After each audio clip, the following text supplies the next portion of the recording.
What's going down, my YTG? What's good, D? It's your boy Hendrix. Let's go ahead and get into this video. Again, I don't know really what this video is. I was just interested in looking at the mock draft and looking at the players. I probably am going to look at the teams and the different picks where the picks that these teams have, because I did say that next year's draft class is going to be stacked as well. So I just wanted to show you all a little bit of what I meant, what I said that's going to be stacked. And if you just look at this list, I'll probably have it up on the screen somewhere. This shit is tight lit. You know what I'm saying? This shit kind of litty. It's going to be I think this draft class, they're going to be more, hold on. They're going to be more dynamics at play in this draft class than I think last year's. Last year's was like lottery was stacked. First round was stacked. A couple of gems in the second round as well. This draft class, there are going to be some gems in the second round too, but that first round is going to be crazy. So as you can see on the screen, this is the mock draft from Tankathon. Shouts out Tankathon. I didn't realize they were on their shit like that. So shouts out Tankathon. We're just going to take a look at these players and where I think they're going to end up and what I think about this list anyway. Paige Becker is going to LA. As we saw, LA most likely is going to end up with the number 1 pick. Paige Becker's to LA that shit's box office. Let's not let's not act like it's not. There is a chance I think that LA doesn't choose Paige Beckers. I'm not saying it's a high chance, but there's a chance that maybe LA goes after Kiki Ariafen, or goes after another. There's a chance. I'm just saying, I don't think it's high, but there's a chance they don't go after Paige Beckers. They don't have to pick Paige Beckers. If Paige goes to LA, first of all, that's going to be lit. Paige, Cameron Brink, Rakea Jackson as your new future gen, like that would be kind of late. And Paige Beckers and Zia Cook in a backcourt would be fire. The culture shock for Paige coming to LA, that's going to be, y'all pray for Paige because that's going to be hella interesting.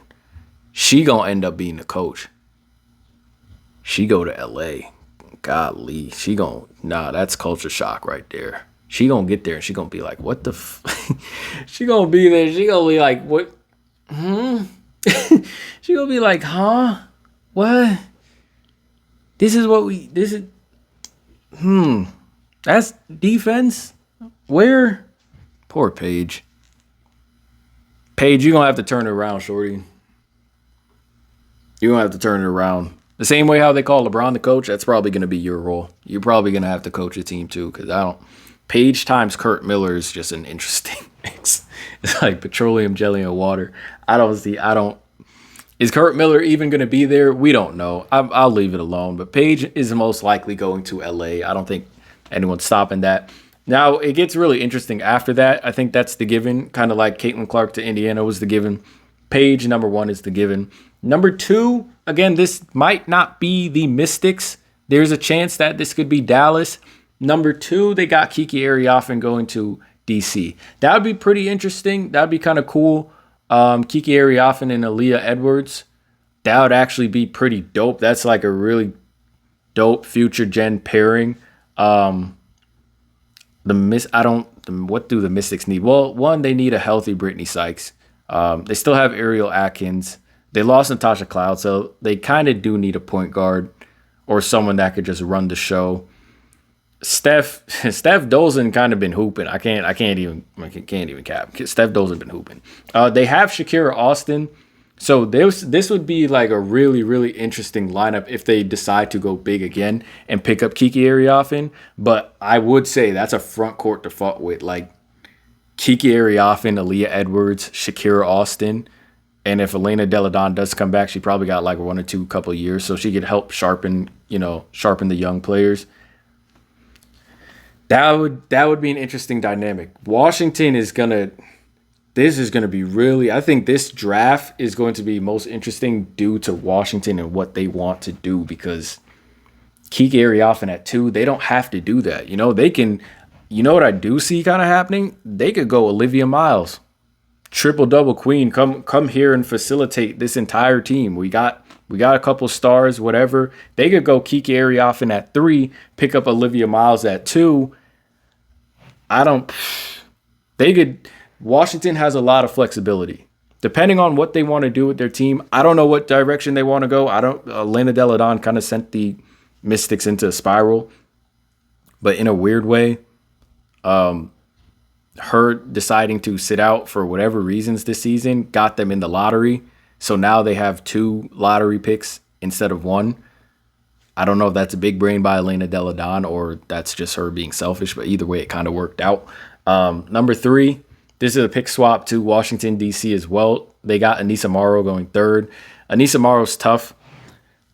Anissa Morrow has everything she needs to have to be a great WNBA pro, but that's also the reason why it could be her downfall, because a lot of teams just don't know what to do with the talent that they draft. And Anissa Morrow to me is that. It's tough because I don't even know where you play her. Is Anissa Morrow a wing? Is she a forward? Is she a 4? She's 6'1". She's a bucket. Don't get me wrong. I've been watching her since she was at DePaul. But she's 6'1". How do you plug, where do you plug her into the system? For her, it really depends on what team she goes to, because does she play the 3? Does she play the 4? And then if you have her in DC, where you're probably going to put Kiki Ariafen at the 4 and Aaliyah Edwards at 5, or Shakira Austin at 5, or Steph Dolson at 5, you kind of have to play her at the 3. So maybe they got her at small forward. I think she stays there. I think she's probably one of the best 3s for the next couple of years. She's probably one of the best wings, really. I don't know. I just don't know. Like the fits, I'm really struggling with how these teams are going to fit some of these players, because a lot of these teams are rebuilding. You know, a lot of these teams are all over the place. I can't tell the direction of the team. And speaking of the direction of the team, Dallas has the number 4th, projected to have the number 4th pick. They're picking up AZ Fudd. Now, keep in mind, a lot of these names on the list too, a lot of these players are coming back from injury. AZ Fudd, Olivia Miles, Rory Harmon, Neepkins. A lot of these players are coming back from injury. So keep in mind that this list can really change. This list is definitely going to change, determine on how these players come back and play this season in their last season of college basketball. Because a lot of these players are coming from injury. But good Lord, if I might shed a tear if AZ Fudd goes to Dallas. I just don't like Dallas. Dallas is just, what is Dallas, man? Dallas, I don't get Dallas. I don't get them. They're the black hole for rookies. They're like what the Sacramento Kings used to be. If DC passes on, depending on the season she has, depending on the season that a lot of these players have, whether they're healthy or not. Let's say all of these players ball out, have great seasons, healthy. Ain't no way AZ Fudd goes for it. If AZ Fudd goes to Dallas, I might cry. You got Lou Lopez sitting on the bench, riding bench in Dallas. It took injuries for them to actually start playing Maddie Siegrist and realizing she's a bucket. Monique Billings was averaging a double-double, had to go back to the bench when Natasha Howard got healthy and came back. Now her minutes are abysmal. Her stats are abysmal. It's not even her fault. You keep giving Arike 20 shots a game and hoping she hits 19 of them. Dallas is just, when we talk about teams that are all over the place, ain't nobody all over the place in Dallas. Dallas have crackhead energy, but just not in a good way. You could have crackhead energy and just actually be zooming in the right direction, but not Dallas, bro. Please, if AZ Fudd goes to Dallas, I might cry. If she does go to DC though, I'm front row for the hoops, because I love the game.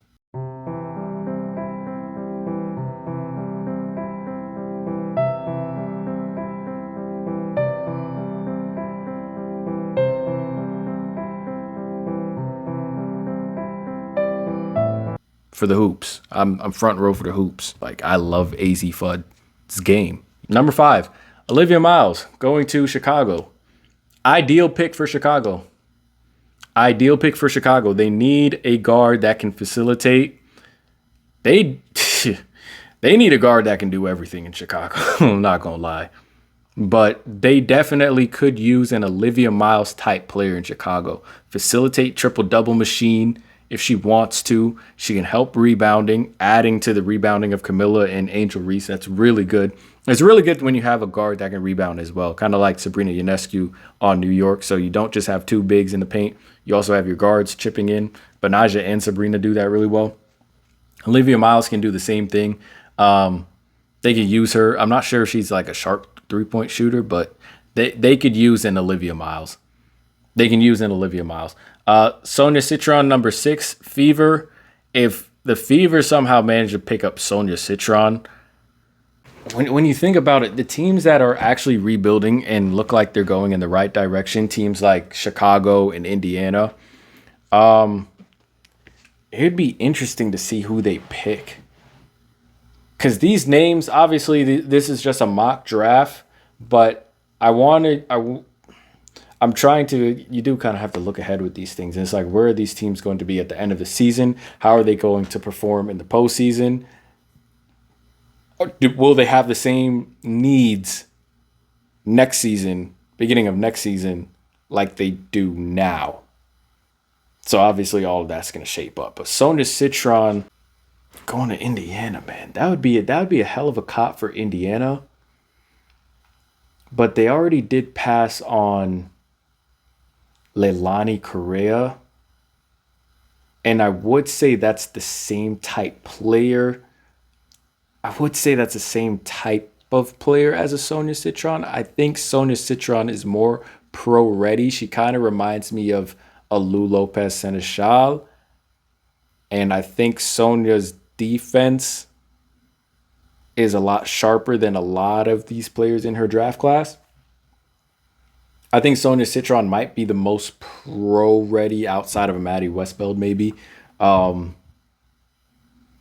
Sonia Citron, she's tough, man. She's one of my favorite players.